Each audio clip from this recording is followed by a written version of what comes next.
Uneducated and living in poverty, Maria realizes she is unable to care for her daughter and is forced to give her up. Sarah is now one of 8 million abandoned children across the globe in an impersonal and underfunded system.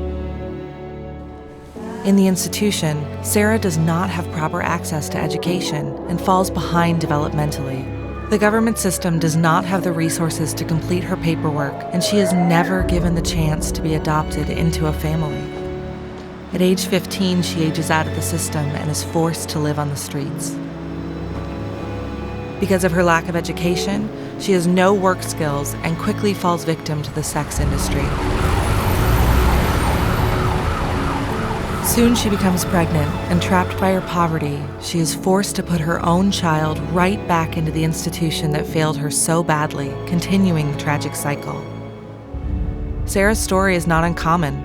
She is at the mercy of a broken system that was never designed to replace the love and support of a family. But what if Sarah had a different story? What if someone intervened? All God's Children International is working to change this broken system by creating pathways to family for Sarah and the 8 million orphans living in institutions. Through the creation of child advocacy centers, we will work to empower local leaders to change governmental policy so that hundreds of thousands of children like Sarah will have a clear pathway to family. Our child advocacy teams will grow programs like microgrants and job training to stabilize families like Sarah's, preventing children from entering institutions in the first place.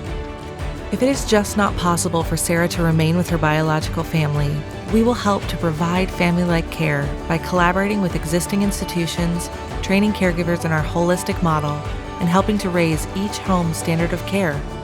With a higher level of care, children like Sarah can learn and develop in a stable environment, which drastically improves her potential to succeed later in life. We will increase the scale of our work to place children into loving foster and adoptive families. Sarah now has the potential to be placed in a loving home. And through partnerships in education and mentorship, our child advocacy teams will prepare aging out orphans to thrive outside of institutions. Sarah can be prepared to be independent and far less likely to make risky choices out of desperation. Sarah's story can have a happy ending. Real and lasting change for the 8 million children living in institutions is possible.